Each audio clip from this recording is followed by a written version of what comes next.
Oke, sebelumnya selamat pagi. Assalamualaikum warahmatullahi wabarakatuh. Perkenalkan, nama saya Faisal Pambayun dari Teknologi Rekayasa Kimia Industri, Sekolah Vokasi Universitas Diponegoro. Di sini saya ingin menyampaikan materi mengenai vapor recompression yang dibimbing oleh Bapak Muhammad Endi Yulianto, Sarjana Teknik, Magister Teknik. Nah, untuk definisi dari vapor recompression itu adalah merekompresi uap atau vapor yang dihasilkan dari hasil proses evaporasi untuk menaikkan suhu vapor. Nah, lalu tujuan dari vapor recompression itu apa sih? Nah, tujuannya adalah untuk menaikkan suhu dan pressure untuk mengurangi steam yang dibutuhkan pada proses evaporasi. Nah, tentunya berarti untuk mengefisienkan suplai steam yang berasal dari boiler. Nah, untuk selanjutnya, dari vapor recompression ini terbagi menjadi dua jenis. Yang pertama ada MVR atau Mechanical Vapor Recompression dan Thermal Vapor Recompression. Nah, silakan dilihat pada slide. Jadi perbedaan utama dari mechanical vapor dan thermal vapor itu ada di kompresor dan blower. Kalau misalkan menggunakan mechanical. Tapi kalau misalkan menggunakan thermal vapor itu menggunakan jet ejector. Nah, untuk mechanical ini pada kursor saya itu perbedaannya cuma di sini, di komponen kompresor atau kompresor dan blower. Kemudian untuk thermal vapor itu menggunakan jet ejector. Jadi perbedaannya cuma di komponen tersebut.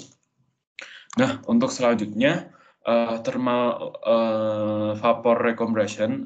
Di sini saya akan menjelaskan untuk lebih spesifiknya adalah thermal vapor recompression itu seperti yang sudah saya sebutkan tadi menggunakan jet ejector terkompresi pada steam tekanan tinggi pada steam jet ejector. Kelebihannya adalah untuk kelebihan steam atau kelebihan steam atau kelebihan dari suction nozzle ini bisa dikondensasi lagi untuk keperluan proses produksi yang lain. Nah, pada gambar di sini disebutkan pada jet ejector itu ada bagian motif nozzle yang digunakan untuk supply steam dari boiler, kemudian section nozzle. Nah, di section nozzle ini adalah section pada pressure rendah yang berasal dari uap hasil evaporator. Nah, untuk cara kerjanya itu sendiri adalah nanti section di lower pressure itu akan masuk dari bawah, kemudian akan ada supply dari motif nozzle dari tekanan dari steam yang berasal dari boiler. Kemudian di sini akan terjadi penyempitan pipa pada jet ejector yang akan menghasilkan laju alir dan high pressure untuk digunakan pada vapor pada proses evaporasi.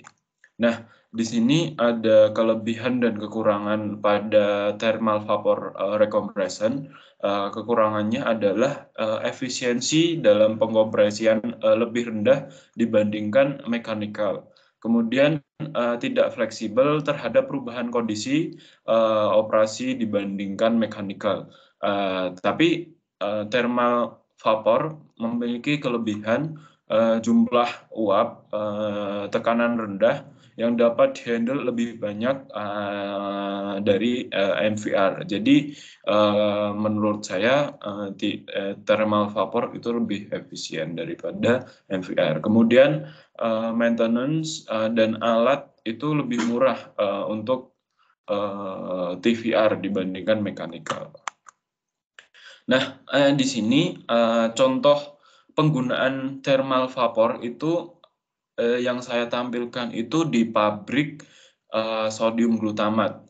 Di keterangan ini disebutkan bahwa menggunakan 3 efek film forced circulation evaporator plant.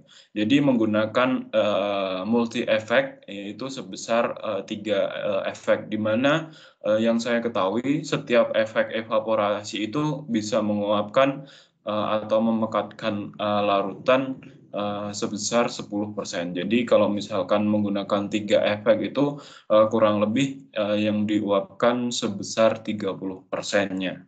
Nah, ini menggunakan sistem sirkulasi paksa, kemudian dari hasil efek ketiga itu akan vapor efek ketiga atau evaporasi ketiga itu akan direkompresi kembali menggunakan thermal vapor.